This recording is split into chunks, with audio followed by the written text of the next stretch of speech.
সন্দীপ ঘোষের আমলে আরজি করে পরতে পরতে দুর্নীতি। আরজি করে এবার টেন্ডার দুর্নীতির অভিযোগ। 2018 থেকে 2022-এ ওষুধ ও ইকুইপমেন্ট কেনার ক্ষেত্রে দুর্নীতি। 2018 থেকে 2019 সালে 30 লক্ষ টাকা রি এজেন্ট কেনা হয়েছিল, যার মধ্যে অধিকাংশই ব্যবহারের আগেই খারাপ হয়ে যায়।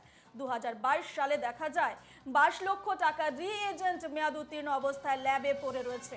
তখনই দেখা যায় প্রায় 73 লক্ষ টাকা রি এজেন্ট কেনা হয়েছিল এবং এছাড়াও স্পেশাল অ্যানালাইজারের বরাত পাওয়া সংস্থাও 24 লক্ষ টাকার কাছাকাছি অতিরিক্ত খরচ করিয়েছে। অভিযোগ জমা পড়েছে হাসপাতাল কর্তৃপক্ষের কাছে। অভিযোগ, এই ধরনের কার্যকলাপ শুধুমাত্র বায়োকেমিস্ট্রি ডিপার্টমেন্টে সীমাবদ্ধ নয়, একাধিক ডিপার্টমেন্টে এই টেন্ডার দুর্নীতি হয়েছে বলে অভিযোগ। এইগুলো হচ্ছে যে এই সন্দীপ ঘোষের পিরিয়ড যবে থেকে শুরু হয়েছে না, তারপরে দেখা গেছে যে বিভিন্ন সময় বিভিন্ন ডিপার্টমেন্টে যে ওষুধ বা অন্যান্য জিনিসপত্র এসছে তার কোয়ালিটি খুবই খারাপ ছিল। ইভেন আমি যে ডিপার্টমেন্টে কাজ করতাম, নেফ্রোলজি ডিপার্টমেন্ট, সেখানে দুটো জিনিস আসতো, একটা হচ্ছে ফার্মাক্যাথ আর একটা হচ্ছে বায়োপসি হতো। তো আমি এই দুটোই করতাম। তো আগে যে সাপ্লাইটা ছিল যে কোম্পানির অ্যাকচুয়ালি ন্যাশনালি অ্যাকসেপ্টেড সেই কিডনি বায়োপসি গান বা পারমাক্যাথ, তাদের যে কোয়ালিটি ছিল পরবর্তীকালে দেখা যায় ওই কোম্পানিগুলোকে সরিয়ে একটা নতুন কোম্পানি আনা যায়, যেটা হচ্ছে কিডনি বায়োপসি করতে গেলে বায়োপসি গান ভেতরে হচ্ছে বডিতে আনলক হয়ে যায় কোনো সময়। আর পারমাক্যাথ যেটা করা হচ্ছিল আগে, যেটা 1.5 বছর 2 বছর টিকতো, ওটা প্রায় 3 মাস কি 1 মাসে নষ্ট হয়ে যাচ্ছিল। এই যে জিনিসটা এরকমভাবে বিভিন্ন ডিপার্টমেন্টেই যে সমস্ত ইনস্ট্রুমেন্ট রিলেটেড বা ওষুধ রিলেটেড কোয়ালিটি কিন্তু প্রথম থেকেই এই সন্দীপ ঘোষের আমলে শুরু হওয়ার পর থেকেই কিন্তু কোয়ালিটিটা কমে গেছে। অতএব এই অভিযোগটা যে অভিযোগ নয়, এটা আমরাও পার্সোনালি বিভিন্ন ডাক্তার বা আমার যারা কলিগ আছে, আমি যেমন ফেস করেছি, আমার বিভিন্ন অন্যান্য ডিপার্টমেন্টে কলিগ, সিনিয়র, জুনিয়র, তারাও একই কথা বলেছে। এটা নিয়ে খুব একটা ভুল কিছু নেই। এই বায়োকেমিস্ট্রি ল্যাবে আমি কাজ করিনি, কিন্তু আমাদের এমবিবিএস এর সময় বায়োকেমিস্ট্রি বিভিন্ন প্র্যাকটিক্যাল আমাদের করতে হতো বিভিন্ন ল্যাবে। দেখুন, আমার যেখানে আমি পেশেন্টগুলোকে নিয়ে যেখানে ডিল করছি, কিডনি বায়োপসি গান বা পারমাক্যাথ জিনিসপত্রগুলো নিয়ে যদি কোয়ালিটিতে প্রবলেম থাকে, তো বায়োকেমিস্ট্রি ল্যাব বা প্যাথোলজি ল্যাব বা অন্যান্য ল্যাবে কোয়ালিটি পুয়ার আসাই স্বাভাবিক। আর এই সন্দীপ ঘোষের দেখুন, যদি ছত্রে ছত্রে দুর্নীতি, আরজি করে যে এমন কোনো জায়গা নেই, ইন্টার্নশিপ, হাউস স্টাফশিপ, প্রতিটা জায়গায় তার দুর্নীতি লুকিয়ে আছে। এ নিয়ে বিস্তারিত জানবো, সরাসরি রয়েছেন আমাদের প্রতিনিধি সচিন রক্ষিত। সচিন, সন্দীপ ঘোষের আমলে আরজি করে পরতে পরতে দুর্নীতির অভিযোগ উঠছে টেন্ডার দুর্নীতির অভিযোগ, আর ঠিকই কি কি অভিযোগ রয়েছে?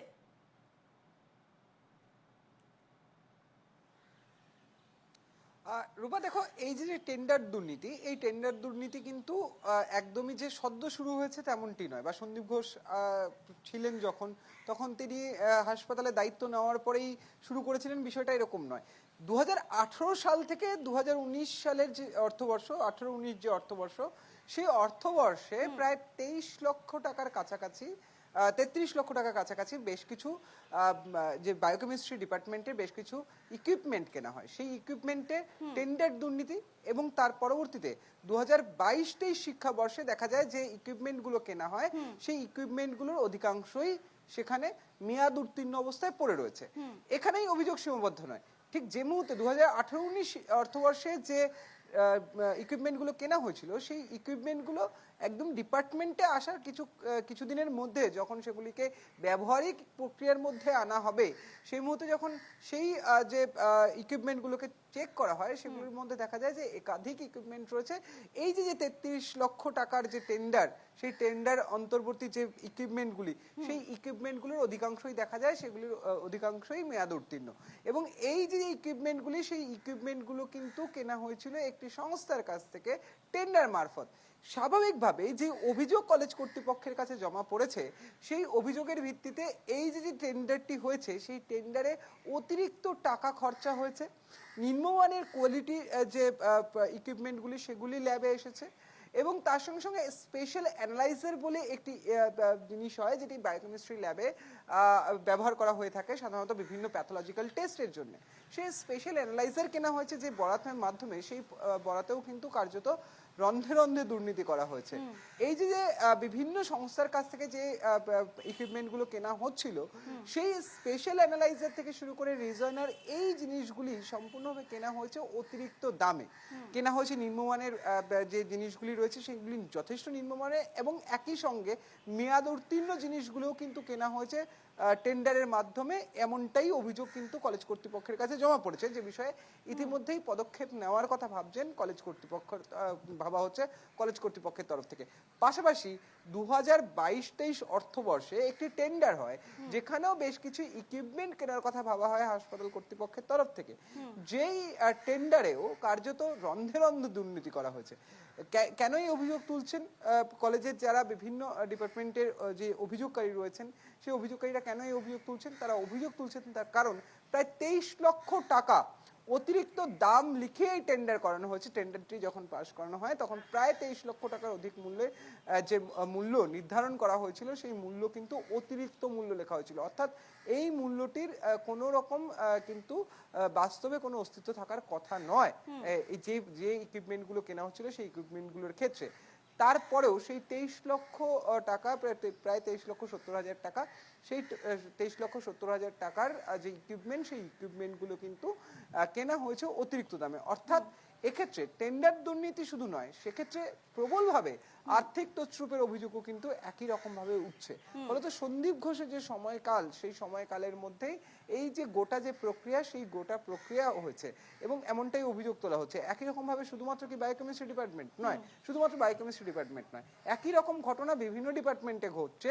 যে অভিযোগ তুলছেন জুনিয়র চিকিৎসকরা, তারা বলছেন শুধুমাত্র বায়োকেমিস্ট্রি ডিপার্টমেন্ট নয়, একই রকম ঘটনা কিন্তু নেফ্রোলজির ক্ষেত্রেও হয়েছে, যে তারা একটি উচ্চমানের যে গান যেটি ব্যবহার করা হয় নেফ্রোলজিক্যাল বিভিন্ন টেস্টের কারণ প্রয়োজনে, সেই গানে পরিবর্তন করে হঠাৎ করে একটি নিম্ন মানের একটি গান, যেটি নেফ্রোলজিক্যাল বিভিন্ন টেস্টের ক্ষেত্রে ব্যবহার করা হয়ে থাকে, সেই গান ব্যবহার করা হচ্ছে। সেই গান হঠাৎ করে আনা হলো হাসপাতালে এবং সেটি শুধুমাত্র একটি নির্দিষ্ট সংস্থা থেকে, যেটি নিয়ে এর আগেও বিস্তর কথা অভিযোগ, কথা কাটাকাটি বিভিন্ন সময় বিভিন্ন স্তরে কিন্তু এই যে গোটা যে দুর্নীতির যে অভিযোগগুলি সেগুলি উঠেছিল। কিন্তু তারপরেও কোথাও গিয়ে সন্দীপ ঘোষ এবং তার বাহুবল, এই দুয়ের জোরে সঙ্গে থাকা আমরা ফোনে পেয়ে গেছি চিকিৎসক অরিন্দম বিশ্বাসকে। অরিন্দম বাবু, এনকেটি বাংলার স্বাগত। ডাক্তার বাবু, এই যে 2018 থেকে 2022 পর্যন্ত যে টেন্ডার দুর্নীতি হয়েছে, সেক্ষেত্রে শুধু বায়োকেমিস্ট্রি ডিপার্টমেন্টই নয়, একাধিক ডিপার্টমেন্টে এই টেন্ডার দুর্নীতি হয়েছে। ঠিক সন্দীপ ঘোষের আমলে এই ধরনের দুর্নীতি ঘটেছে, কি বলবেন? দেখুন, ঘটনাটা পরিষ্কার হচ্ছে উনি একজন দুর্নীতিবাজ লোক, এটা নিয়ে কোনো সন্দেহ নেই। কিন্তু একটা কথা হচ্ছে, দুর্নীতি যে করে সে একটাতে থেমে থাকে না। যে একটা টেন্ডারে থেমে থাকলেও পরের টেন্ডারটা সে সৎ হয়ে গেল তা নয়। সে প্রত্যেকটা জায়গায় মানে সে যে অসৎ সেটা সে প্রমাণ করবে এবং অস্বচ্ছতাটা প্রমাণ করবে, এবং সেটা উনি কিন্তু করে দেখিয়েছেন যে উনি এটাতে লিড করতে পারেন। লিডিং ফ্রম দ্য ফ্রন্ট বলে না, ইন করাপশন, সেটা হচ্ছে উনি দেখিয়েছেন। আমার বক্তব্য হচ্ছে, ভালো করে তদন্ত করলে অনেক কিছু বেরোবে এবং কেঁচো খুঁড়তে সাপও বেরোবে, সেটাও ঘটনা। এই জায়গাটা যদি তদন্তটা কিন্তু স্বচ্ছতার সাথে করতে হবে। সিবিআই কে বা ইডি কে থেমে গেলে হবে না, মাঝে মাঝে তারা একটু ঘুমিয়ে পড়ে। এই ঘুমন্ত অবস্থায় করলে তদন্ত হবে না। সবটা যদি বার করতে হয় আর স্বচ্ছতা যদি আনতে হয়, তাহলে অস্বচ্ছতাটাকে সরাতে হবে, একেবারে সরিয়ে ফেলতে হবে। সেই জায়গায় করতে গেলে একা সন্দীপ ঘোষ নয়, এর মধ্যে অনেক রাঘব বোয়াল আছে, সেইগুলো তাদের বার করা হোক এবং তার তদন্ত করলেই সেটা বের হবে, সবই বেরোবে, সময়ের অপেক্ষা। বেশ, ধন্যবাদ অরিন্দম বাবু আমাদের সঙ্গে কথা বলার জন্য। আমাদের সঙ্গে সরাসরি রয়েছেন আমাদের প্রতিনিধি সচিন রক্ষিত। সচিন, একাধিক ডিপার্টমেন্টে টেন্ডার দুর্নীতি হয়েছে, যেমনটাই জানাচ্ছিলে তুমি, যেমনটাই আমাদের জানাচ্ছিলে।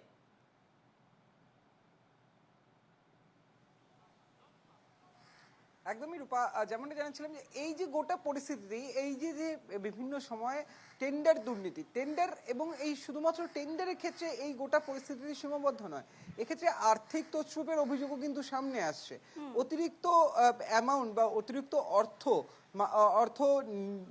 পাইয়ে দিয়ে বিভিন্ন সংস্থাকে সেখানে টেন্ডার পাস করানো থেকে শুরু করে বিভিন্ন নিম্নমানের যে ইকুইপমেন্ট, মেডিসিন, সেগুলি কেনা থেকে শুরু করে নানান রকম অভিযোগ যেটি এখন সামনে আসছে। প্রশ্ন যে বিষয়টি নিয়ে উঠছে, যে এই অভিযোগগুলো কি এখনই উঠছে নাকি এর আগেও উঠছিল?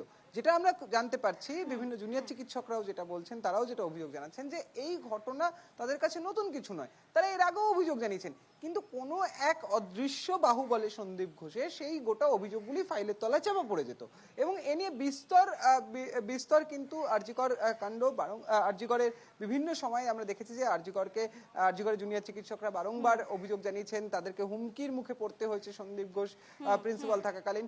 নানান রকম ঘটনা কিন্তু আরজিকরে ঘটে গিয়েছে, কিন্তু প্রশ্নটা হচ্ছে এই অভিযোগগুলি কি স্বাস্থ্য ভবনের নজরে আসেনি কোনোভাবে? এই যে দীর্ঘদিন ধরে চলে আসা যে এই যে নেক্সাসের কথা উঠছে, শুধুমাত্র থ্রেট কালচার, শুধুমাত্র ভয় দেখানো এই পর্যন্তই সীমাবদ্ধ নয়, টেন্ডার, আর্থিক তছরূপ সমস্ত কিছুতে পৌঁছে গিয়েছে। 2022 সালে তৎকালীন যে ডেপুটি সুজন, তুমি সঙ্গে থাকো। ফোন লাইনে আমরা পেয়ে গেছি চিকিৎসক সুব্রত বন্দ্যোপাধ্যায়কে।